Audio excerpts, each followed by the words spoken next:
Okay, so just a quick recording to show you how you can use those stems for your practice on your chosen instrument. Now, presuming you've downloaded all those stems or multi-tracks, in this case, we're going to be using the stems for These Days by Powderfinger, not the original stems, of course. This is just from a cover version. All right, so I'm going to select all the tracks and just simply drag them onto my desktop. The DAW I'm using today is Logic Pro X. You don't have to do anything different on a different DAW. There's nothing that I'll be doing today that is unique to Logic. Logic does have this menu that pops up. I'm going to select Create New Tracks. Voila, there they are. Now, once I have all the tracks on the transport area, I like to resize them so we can see them all there.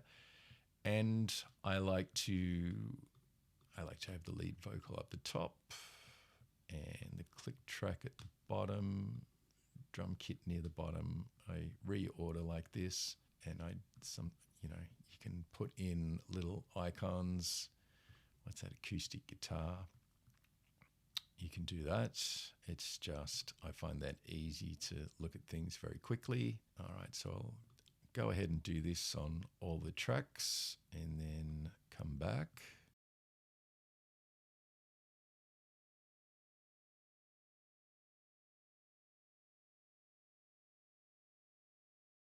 Just ignore this track up the top there. That's just so you can hear my voice. All right, so we have all our tracks in here now, and what we're going to do is, let's have a quick listen. Okay,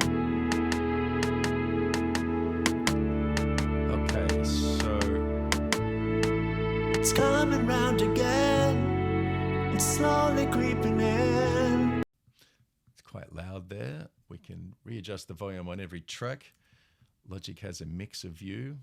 I'm going to select this first track here, hold down Shift and then select the last one, and you'll see all of them are highlighted, and then I can pull all the tracks down like this. Let's have another listen. How's that? That's much better with my voice. Maybe just a tiny bit more like that. We'll go back to the track view. Okay, so let's presume you're a lead vocalist and you want to practice along. The first thing you would most likely do is mute the lead vocal track like this, and you can practice along.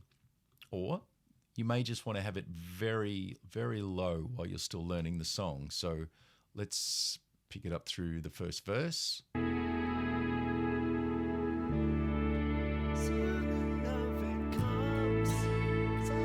So you can sing along with that,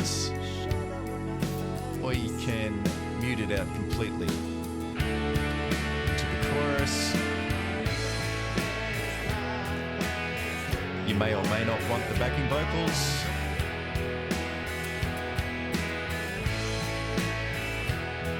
Quite heavy there. You might find that electric guitar is a bit overpowering. Let's just pull that down a little bit.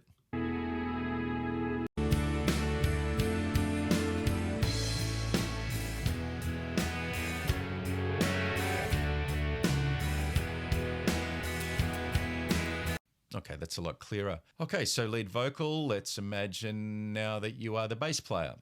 Let's come down and mute the bass track. Or again, you could turn it down very low if you like. Let's come in this section here, probably the second verse. Let's have a listen to what that would sound like without bass.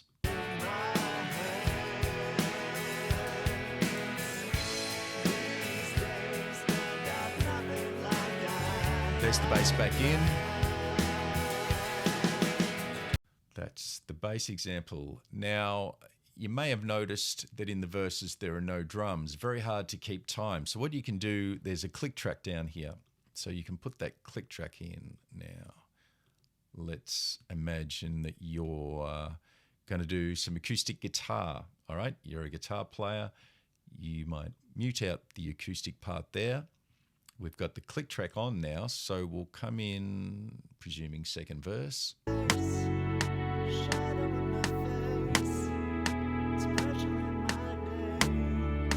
Your part should start now. There it is. Mute it out.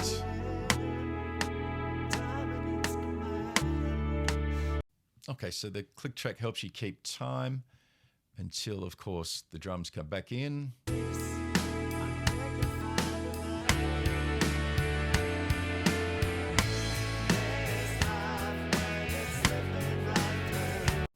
could be annoying having the click and the drums on there at the same time. You could always adjust the volume of one against the other. Now let's have a look at the scenario if you are the drummer. Now, if you turn this off, what you're going to hear, it should sound like this.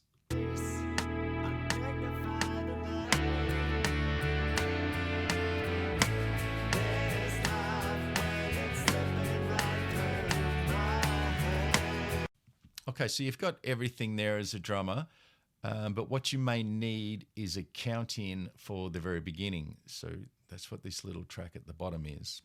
You may want to set up a 4 count in. Notice the attacks on the wave there. I'm going to have to move everything here forward to bar 3. All right, I just grabbed all of those. Now I'll load up this. You can see that large attack there. That's obviously beat 1 of this next bar. 1, 2, 3, 4, and 1 repeats again. We don't want our clicks to get out of time, so let's line that up very precisely. You can zoom in super close. All right. No.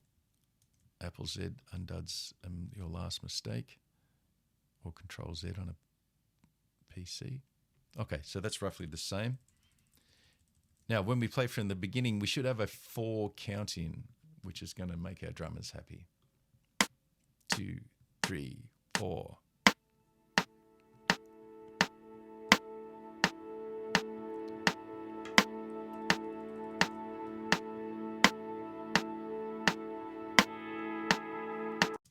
Okay, so I go through that intro cycle there.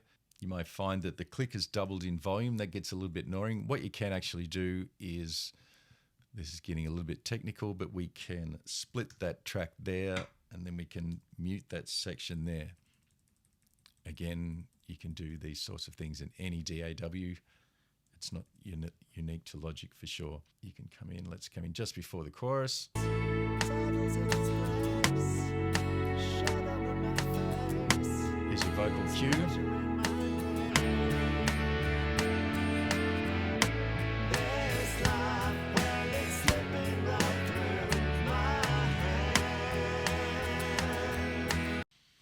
And that's about it, simple as that. Now, once you've set up your backing track, you may want to save it in the format that you're happy with. You may have mixed a few instruments up and down. You may have even played around with the pan. You may have put some things left and right. Drummers quite often prefer to have the click just in one ear, so you may pan that over to the right. And you may have just 1 or 2 guitars over on the left. I'm going to leave everything down the center just for display. And then we can bounce it out, render it, or save it, whatever your DAW uses as the convention. Logic uses bounce, so I will select that, just make it as an MP3. And I'll call that drums practice, and I'll save that on my desktop. Bounce that down.